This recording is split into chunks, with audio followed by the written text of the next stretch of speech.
네, 우리가 저희 지난주에는 마음 믿음과 입술 고백에 대해서 배웠잖아요. 네. 근데 마음의 그 믿음을 지킨다는 게 굉장히 어려운데 그런 말 있잖아요. 사람의 마음은 갈대와 같다. 그렇죠? 네. 어떤 한 주였나요? 저는요. 그래서 지난주에 말씀드린 것처럼 일주일 내내 주의 이름을 부른 이러면서 다녔어요. 네. 그러니까 입으로 내뱉으니까 내가 좀 더 다가가는 느낌이 아니 저도 입으로 내뱉으려고 매일 그 마음속으로만 기도했던 거를 좀 입 밖으로 좀 꺼내서 기도를 해보자 했는데 이게 쉽지는 않더라고요. 쉽지 않죠. 혼잣말 같고. 그런 김에 한번 기도하고 시작할까요? 제가요?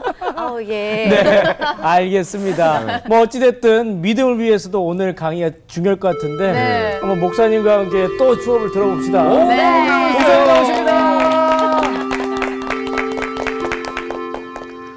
네, 건강하게 잘 지내셨습니까? 네, 다시 감사합니다. 만나게 돼서 반갑습니다. 네. 지난 시간에 마음으로 믿어서 의에 이르고 입으로 시인하여 구원에 이른다. 이 귀한 말씀 배웠죠? 네. 자꾸 입으로 시인하고 고백하는 것이 필요하다. 네. 아마 전 세계에서 통성기도하는 민족은 우리나라 사람이 거의 유일하지 않을까 네, 싶어요. 맞아요. 세계에서 놀라더라고요. 예. 아니, 다른 나라 사람들 통성기도 안 해요?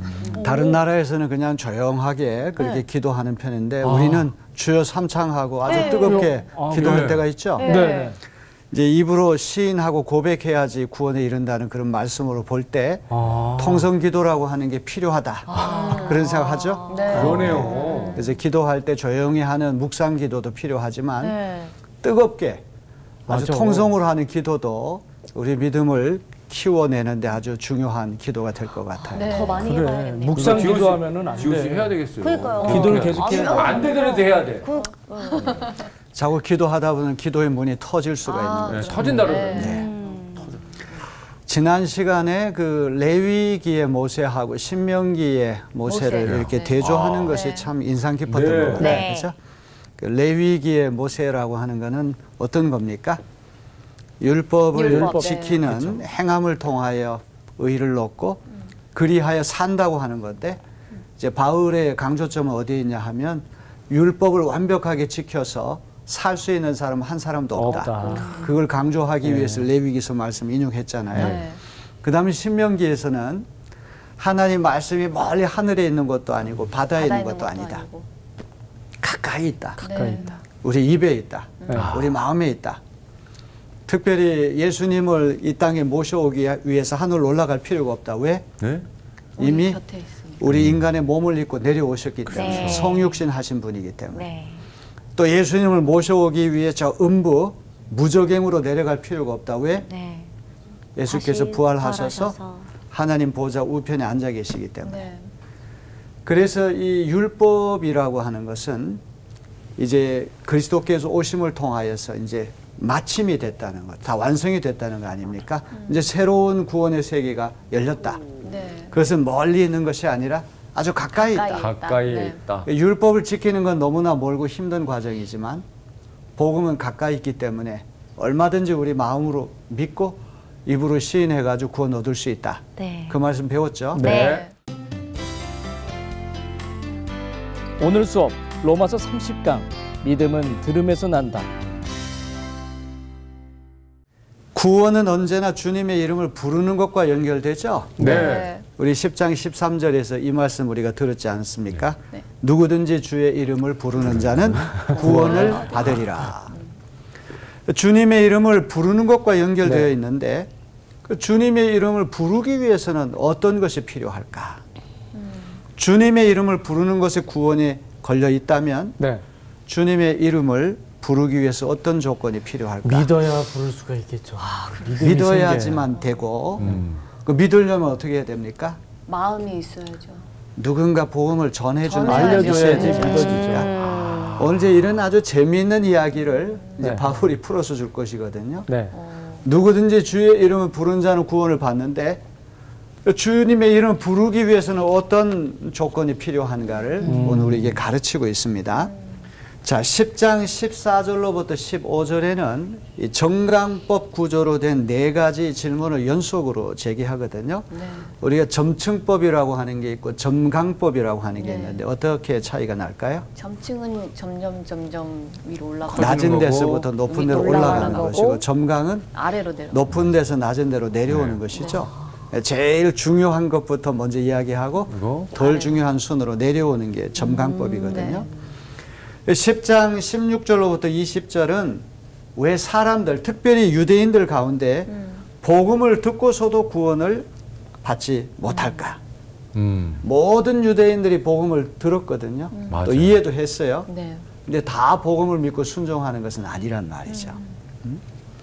그래서 이제 이런 문제를 다루는 부분이 이제 오늘 공부할 말씀입니다. 네. 왜 어떤 사람은 구원을 받고 왜 어떤 사람은 구원을 받지 못할까? 자, 우리가 이제 이 질문에 대답하기 위해서 이제 흔히 쓰는 도식이 하나님의 자유 주권 대 인간의 자유 의지. 이제 하나님이 하나님이신 것은 자유로우신 분이기 때문에 하나님 아니십니까? 물이 필요 없는 곳에 비를 내리시고 햇빛과 단비를 선인에게만 주시는 것이 아니라 악인에게도 주시잖아요. 그래서 이제 이 은총이라고 하는 것, 용서라고 하는 건 자유 속에 일어나는 거죠. 네. 콩 심은 데 콩 나고 팥 심은 데 팥 나면 죄 많은 사람이 어떻게 용서받을 수가 있겠어요. 네. 은혜라고 하는 거는 하나님의 자유로운 주권에서 일어나는 것이죠.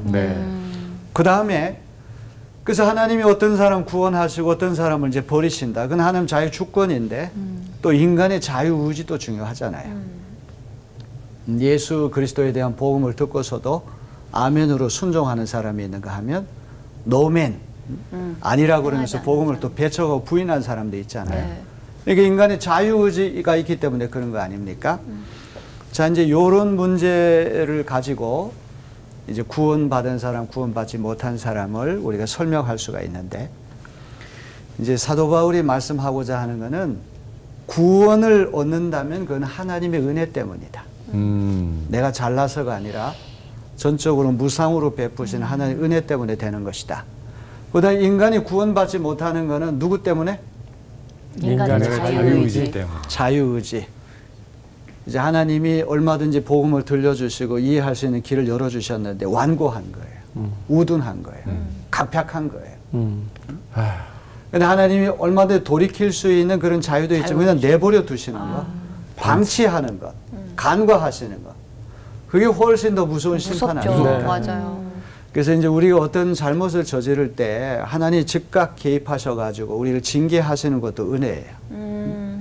우리 자녀들이 나쁜 짓을 계속할 때 그냥 내버려 두는 것이 더 무서운 형벌이 될 때가 있죠. 아무 얘기 안 하고 그냥. 그래서 내가 이렇게 많은 시련을 당하고 고난을 당하고 징계를 많이 받는다고 하는 생각하는 사람은 하나님께 감사해야 돼요. 사랑하니까. 그렇죠? 야, 내가 이렇게 예수 잘 안 믿고 세상 길로 가는데도 아무런 어떤 제재도 없고 아무런 징계도 없다. 그건 더 위험한 거란 말이에요. 그래서 이 인간의 자유의지를 그릇되게 행사해가지고 완고해지고 강팍하게 되는 것. 그 자기가 책임져야 되는 거예요. 네. 그래서 이런 말 있잖아요. 사랑의 반대말은 사랑 안 하는 게 아니라 무관심. 무관심, 맞아요. 아주 기가 막힌 말씀입니다. 사랑의 반대말은 증오가 아니라 무관심이다. 그러니까 증오심이라고 하는 거는 정말 사랑하기 때문에 막 미워하고 그럴 때도 있잖아요. 그죠? 네. 근데 사랑하지 않으면 그냥 무관심한 거죠. 그래서 이제 인간이 이렇게 완고하게 고집을 피울 때 하나님 그냥 내버려 두시는 거, 그게 또 무서운 심판이 될 수도 있는 것입니다. 자, 그러면 이제 오늘 10장 14절로부터 15절 말씀을 한번 다 같이 한번 보겠습니다. 네. 그런즉 그들이 믿지 아니하는 이를 어찌 부르리요? 듣지도 못한 이를 어찌 믿으리요? 전파하는 자가 없이 어찌 들으리요? 보내심을 받지 아니하였으면 어찌 전파하리요? 전부 다 질문으로 되어 있어요. 그죠? 네. 네. 이제 우리 지난번에 공부했던 맨 마지막 말씀이 누구든지 주의 이름을 부르는 자는 구원을 받으리라. 이렇게 되어 있는데 주님의 이름을 부르고 싶은데 부르기 위해서는 사전 조건이 필요하다는 거예요. 이제 그것을 오늘 여기서 이제 말씀하고 있거든요. 자, 여기 보면 누구든지 주님의 이름을 부르는 사람은 구원을 얻는다고 했는데 이제 여기 네 가지 질문을 이제 연속으로 던지고 있습니다. 네 가지 질문을 곰곰이 이렇게 살펴보면 6개의 동사로 되어 있어요. 첫 번째는 믿은 적이 없는 사람을 어떻게 부를 수 있겠는가? 그렇죠? 네. 믿은 적이 없는데 예수 그리스도를 믿지를 않는데 어떻게 예수님의 이름을 부를 수가 있겠어요? 먼저 마음으로 믿어야지만 예수 이름 부를 수 있는 거 아닙니까? 네. 두 번째는 들은 적이 없는 분을 어떻게 믿을 수 있겠는가? 아무도 복음을 전해주지 않아가지고 예수님에 대해서 들은 적이 없는데 어떻게 믿을 수가 있겠어요? 다 이게 서로 연결되는 말씀이에요. 그렇죠. 세 번째는 선포하는 사람이 없으면 어떻게 들을 수 있겠는가? 우리가 이제 전 세계의 그 미전도 종족이라는 말을 하는데 아직도 복음이 전파되지 않은 그런 세계가 있지 않습니까? 아직도 있나요? 네, 그런 나라 아직도 있다고 그러죠. 아무도 복음을 전해주는 선교사, 전도자가 없어요. 듣고 싶어도 들을 수가 없죠. 제 세 번째 질문은 바로 그 내용입니다. 전도자가 없는데 어떻게 들을 수가 있겠는가? 네 번째는 보내심을 받지 않았는데 어떻게 선포할 수 있겠는가? 전도자를 어디다 보내가지고 복음 전해야 되는데 그 나라에 전도자를, 선교사를 안 보냈어요. 그럼 어떻게 복음을 선포할 수 있겠습니까? 이게 마치 이게 사슬처럼 서로 연결되어 있는 그런 질문이거든요. 네. 자, 그러면 여기 6개의 동사가 이제 이 네 가지 질문에 나타나거든요. 다 중요한 동사예요. 첫째는 구원받는다. 두 번째는 부르다. 세 번째는 믿는다. 네 번째는 듣는다. 그 다음에 다섯 번째는 선포한다. 그리고 여섯 번째는 보내심을 받는다. 이게 다 연속적으로 연결이 되죠. 복음 전파의 단계를 이야기하는 거예요. 자, 6개 동사를 볼 때 이 순서를 한번 잘 보세요. 네. 이제 복음이 어디에게 전파돼 가지고 누가 복음을 듣고 예수 이름을 부르기 위해서는 순서가 어디로부터 시작돼야지 첫 번째가 어디부터 시작돼야 되겠습니까? 거꾸로 된 것 같아요. 거꾸로. 네. 거꾸로 역순으로 돼야 되겠죠? 네. 그러네요. 선교사님을 어디다 보내야 돼요. 그렇죠. 보내야죠. 그 복음을 선포해야 돼요. 선포하고. 그 다음에 그러면 들어야죠. 복음 선포하는 걸 누가 들어야 듣잖아요. 그렇죠. 그러면 그 듣고 사람이 믿게 되죠. 마음이 뜨거워져가지고 믿어져요. 믿어야 돼. 그러게 되면 이제 주의 이름을 부르게 되죠. 네. 그러게 되면 어떻게 돼요? 구원을 받게 받게 되는 되죠. 거야. 절묘하다. 아주 절묘하죠. 네. 그래서 성경 말씀이라고 하는 꼭 한쪽 눈으로만 보면 안 되고 이렇게 와. 다른 눈으로 이 발상의 전환이라고 하는 게 필요해요. 네. 사도 바울이 고린도후서 12장에 보면은 3층천에 올라간 그런 놀라운 체험을 얘기하잖아요. 유대인들의 세계관은 천국도 1층, 2층, 3층이 있는데 3층은 최고층, 하늘의 하늘, 하늘의 지성소, 그리스도 예수 계신 곳이에요. 영적인 세계에서 이게 입신 체험을 한다고 하는 건 비길 데 없는 영광이잖아요. 최고의 자랑거리 아닙니까? 근데 사도 바울은 뭐라고 얘기를 하는 거 하니? 나는 약함을 자랑하겠다. 이 3층천 입신 체험을 얘기한 다음에 갑자기 육체의 가시 이야기를 하거든요. 이 가시라고 하는 건 뭐 장미꽃 그 가시를 이야기하는 것이 아니라 하나의 메라포, 하나의 비유예요. 동물의 뼈 조각이나 또 어떤 금속 조각 같은 거 아주 날카로운 것이 콕콕 찌르면 굉장히 고통스럽죠. 네. 바울이 이야기하는 육체의 가시가 뭐냐? 이제 크게 세 가지로 해석을 하거든요. 첫째는 안질이나 간질, 편도통과 같은 육체적인 고질병일 것이다. 질병. 두 번째는 예수 믿기 전에 사람들을 많이 박해해가지고 바울 때문에 감옥에 가고 목숨 잃은 사람도 많을 거 아닙니까? 심리적인 죄책감일 것이다. 세 번째는 가는 곳마다 적수들, 원수들이 생겨요. 이 세 가지를 이제 얘기할 것이라고 얘기하는데 바울이 이것을 떠나가기 하기 위해서 3번 기도했다고 되어 있거든요. 3이라고 한 숫자는 완전 숫자예요. 베드로가 예수님 몇 번 부인했어요? 세 세 번. 번 부인했죠. 이건 변명의 여지가 없는 완벽한 배신이죠. 3번 기도했다고 하는 말은 40일 금식 기도를 3번 했다는 말과 똑같은 거예요. 얼마나 힘들었으면. 근데 하나님께서 응답을 주시는데 내 은혜가 너에게 족하다. 약한 데서 강해진다고 하는 응답이 왔어요. 그러니까 기도 응답이 안 된 거죠. 네. 가시를 빼준다는 게 가시를 품고 살라고 하는 얘기거든. 그런데 그 다음 말씀이 중요하죠. 네. 대개는 이제 이렇게 기도 응답이 안 되면 낙심해가지고 교회를 낙심하죠. 떠나거나 네. 그렇죠. 아이 하나님 어디 계셔? 하나님 나를 사랑하시지 않는가 봐. 실망하죠. 실망하기 쉬워요. 네. 근데 바울이 뭐라고 하는 거 하니? 도리어 크게 기뻐함으로 이렇게 돼 있다. 이게 생각을 바꾸는 거. 이 발상을 전환하는 거.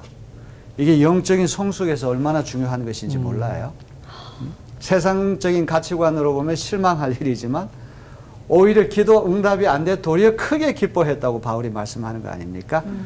자, 이제 이제 역순으로 꼭 우리가 정식 순으로 보지 말고 거꾸로 뒤집어 보면 더 이해가 잘 된다는 말씀을 설명하기 위해서 제가 조금 곁길로 갔습니다. 네. 자, 주님의 이름을 불러서 구원을 받기 위해서는 어떤 과정이 단계적으로 필요할까? 이 바울이 제시한 구원 순서를 역순으로 정리를 한번 해보면 첫째는 그리스도께서 복음 전파자를 보내시는 거죠. 전도자를. 아직도 해외에서 그 미전도 종족이 있으면 선교사님 우리 보내야 되는 거죠. 그게 네. 1차적으로 중요한 것입니다. 두 번째로 그 선교사님이 현지에 가서 복음 전파해야 돼요. 그렇죠. 선포해야 돼요. 그러면 누군가 들을 거 아닙니까? 네. 네. 그러면 듣는 사람들 가운데 마음이 뜨거워져서 복음을 믿는 사람이 있을 거 아니에요? 네. 그런 사람이 이제 주님의 이름을 부르는 거예요. 그러면 구원을 얻게 된다는 말이죠. 자, 아주 참 중요한 오늘날 우리가 이제 전도할 때도 이런 단계가 필요하다고 하는 것을 한번 생각해 보시기 바랍니다. 네. 자, 바울은 6단계 복음 전파 과정을 4개의 부정형 질문으로 요약을 해요. 복음 전도자가 없는데 어떻게 복음이 선포될 수 있습니까? 복음이 선포되지 않으면 복음을 들을 수 없지 않습니까? 네. 복음을 듣지 않으면 복음을 믿을 수 없지 않습니까? 복음을 믿지 않으면 주님의 이름을 부를 수 없지 않습니까? 네. 이제 이것이 오늘 우리 공부하는 아주 중요한 요점이에요. 추천 씨, 네. 우리 이 말씀을 읽을 때 어떤 생각이 드세요? 저는 뭐 지금 저희가 배우는 거와 다른 걸 수도 있는데 참 없다 불평만 한다는 생각은 들어요. 뭐 근데 저런 순서가 있어야 진정한 하나님을 만날 수도 있겠지만 너무 없다 불평하는 거 아닌가? 라는 생각도 들기도 했어요. 뭐가 없다고 불평을? 없다. 선포될 수 없다. 복음이 들을 수 없다. 복음을 믿을 수 없다. 이름을 네. 부를 수 없다. 네. 그 이제 없기 때문에 안 되는 거죠. 그 네. 있어야 되는 거죠.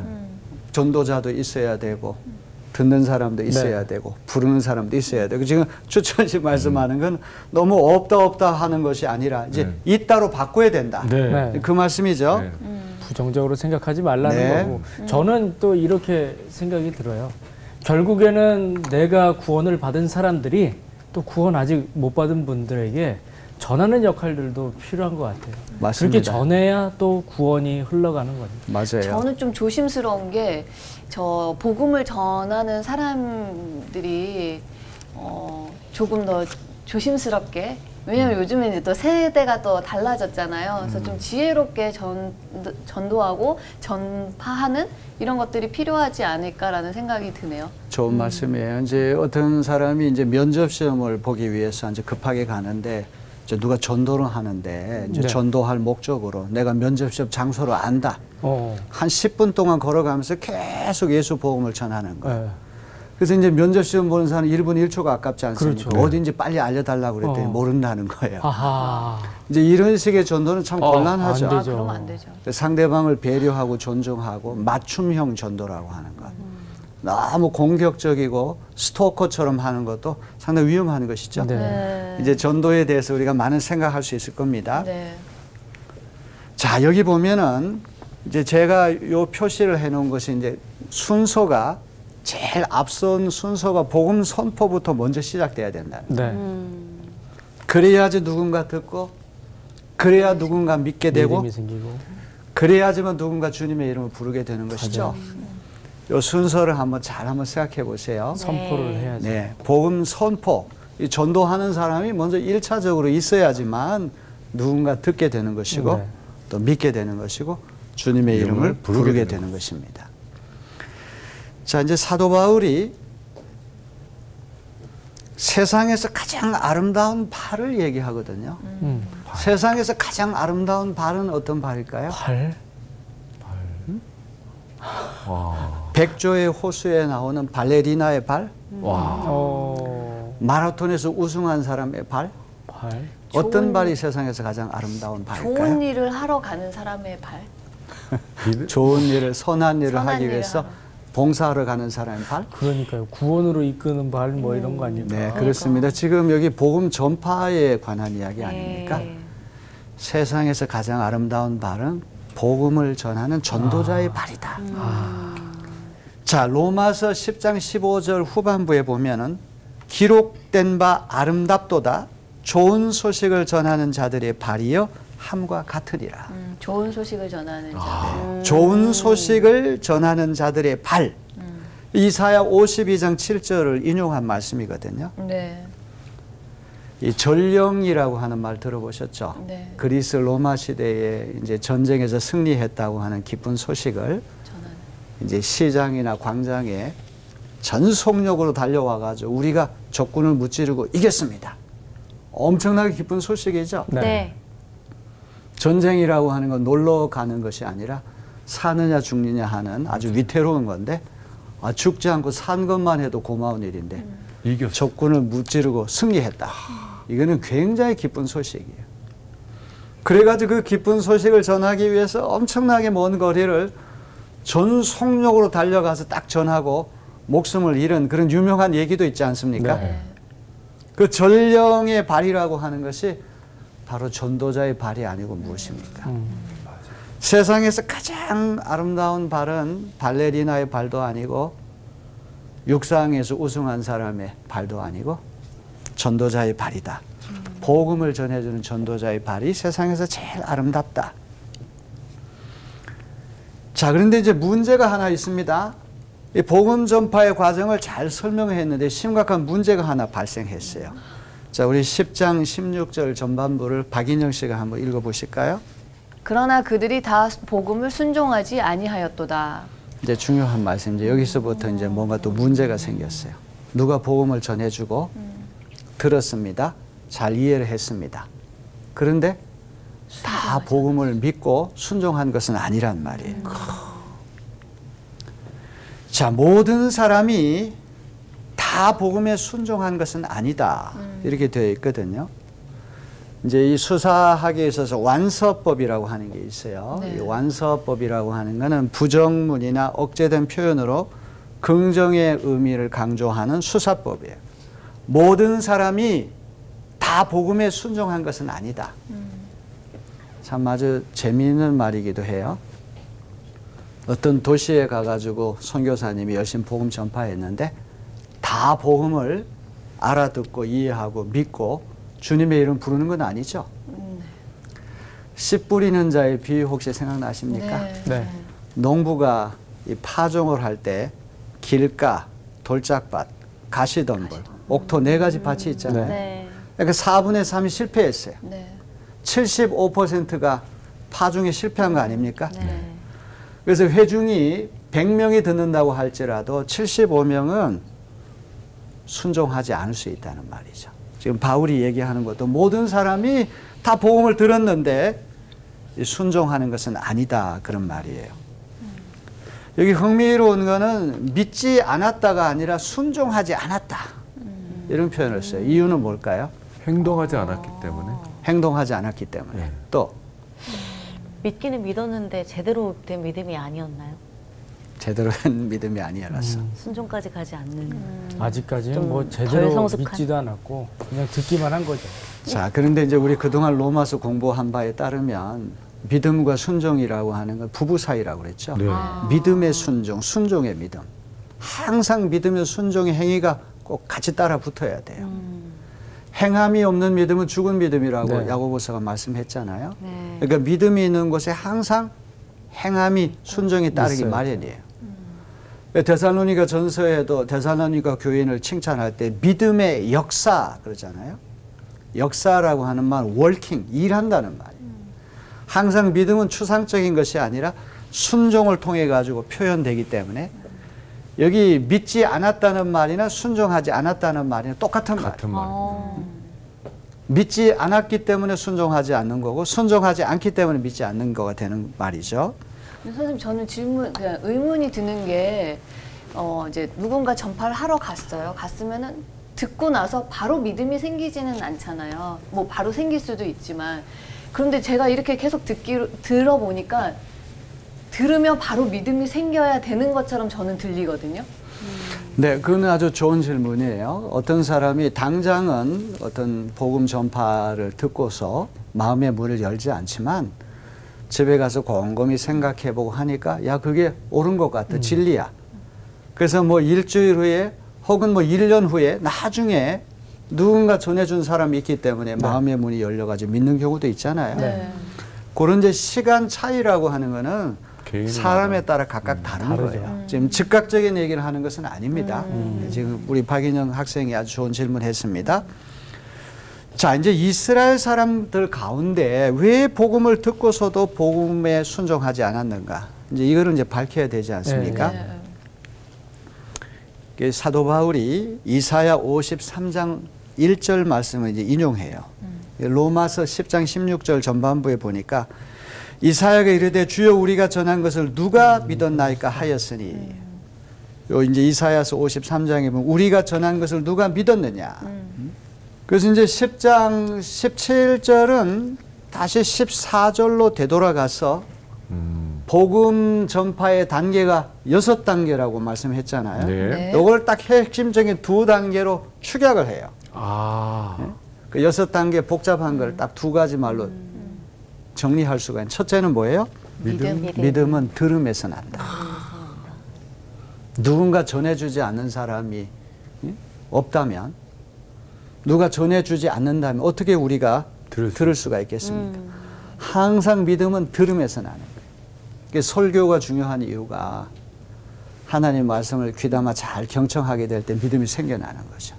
특히 우리 개신교에서는 이 말씀을 듣는 것을 굉장히 중요하게 여기거든요.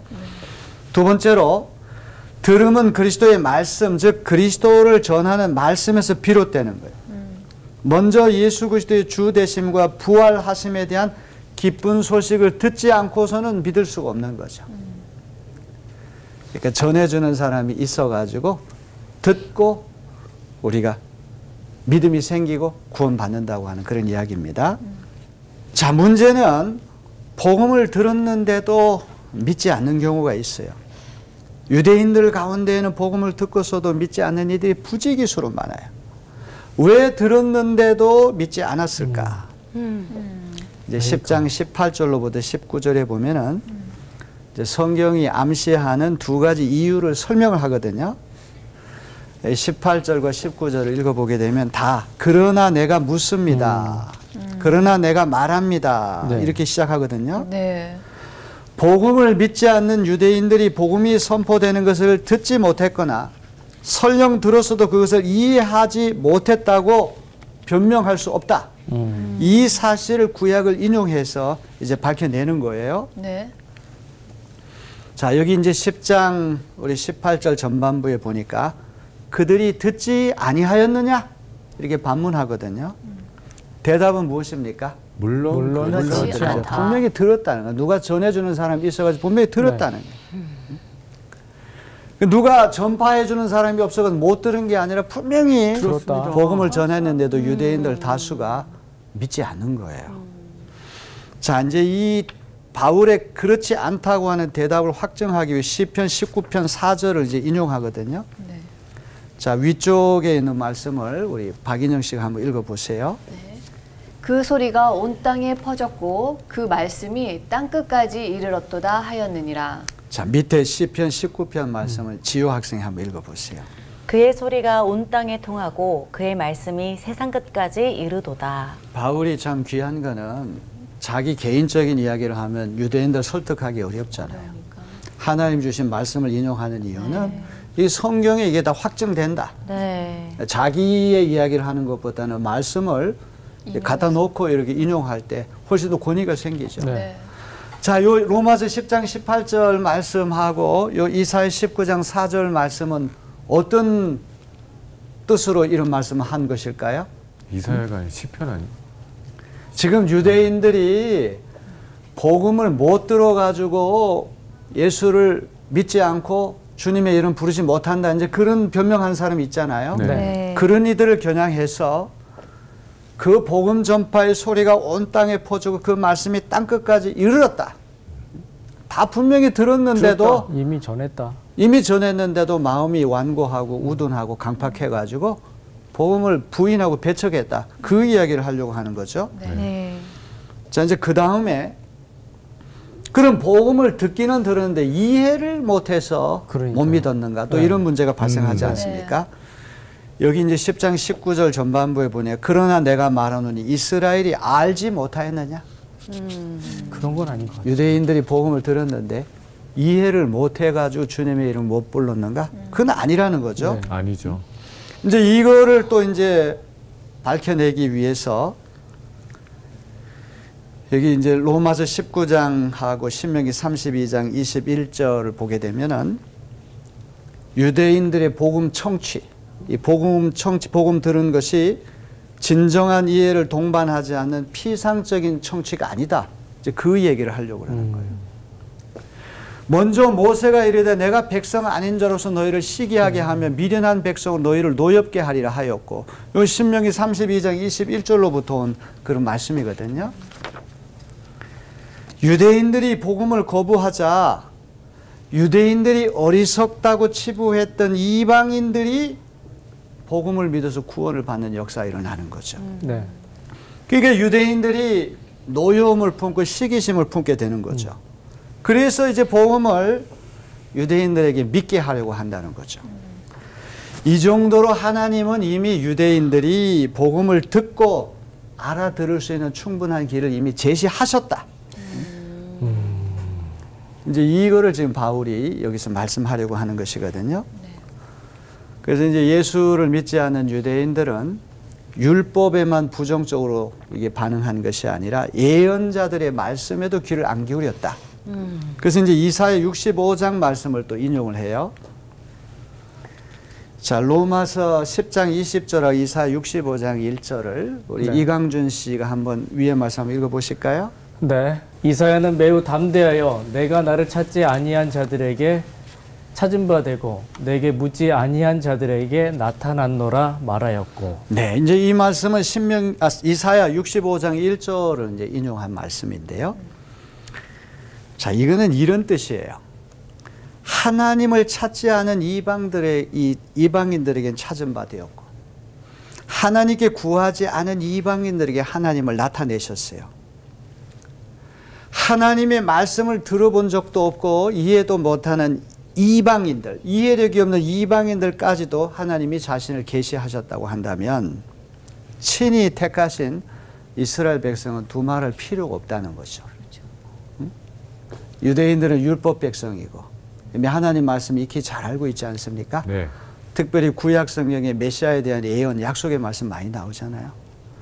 이방인들은 율법도 모르고 하나님 말씀도 모르고 아무것도 모르는데 그들이 예수 믿고 구원받는다고 한다면 유대인들이 어떤 복음을 듣고 이해할 수 있는 길이 충분히 미리 네. 제시됐다는 거, 이제 그걸 강조하는 거예요. 좀 어렵습니까? 아니요. 아니요. 네, 잘 이해가 되리라고 네. 봐요. 네. 자, 마틴 루터 우리 이 이야기 명언을 우리가 생각하면은 더 이제 분명하게 정리가 될 것 같아요. 우리 지효 학생이 한번 또박또박 읽어주시면 고맙겠습니다. 네.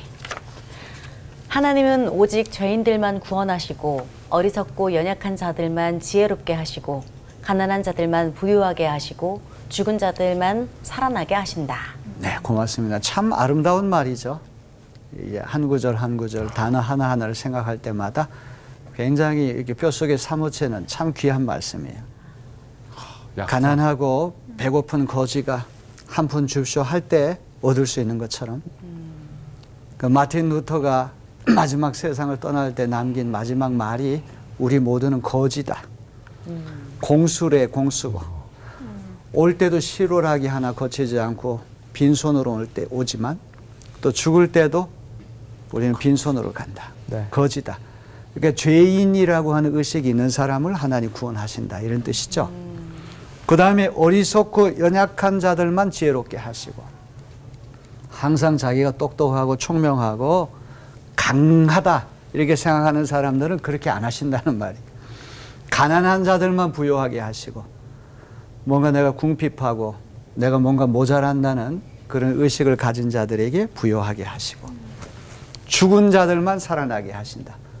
꼿꼿이 살아있는데 어떻게 살아나게 할 수 있단 말이에요. 이게 참 아름다운 말씀이에요. 두고두고 생각해 볼 그런 말씀입니다.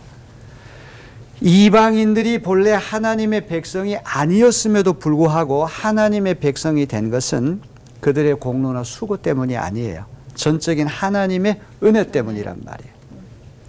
하나님께서 말씀을 들을 기회도 없었고 이해력도 없는 이방인들에게조차 하나님을 계시해 주셨다면 유대인들에겐 두말할 필요가 없다는 거죠. 그렇죠.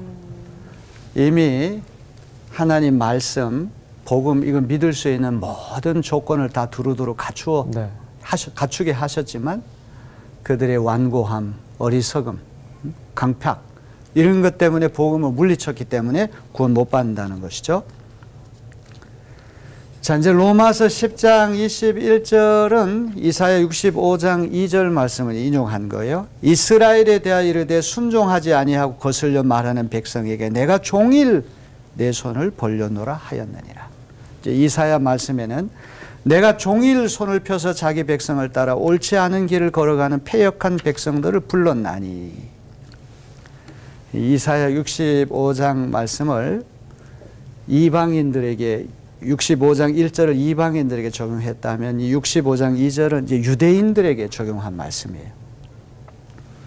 이방인들에게는 하나님께서 소극적이고 수동적으로 발견되도록 하셨지만 이스라엘 백성에게는 아버지가 아들에게 하듯이 적극적이고 능동적으로 하나님이 두 손을 이렇게 펼쳐가지고 하루 종일 돌아오기를 학수고대하셨다. 그 말씀을 하려고 하는 거예요. 자, 오늘 이제 결론으로 이제 가장 아름다운 말 중에 하나가 종일이라고. 종일.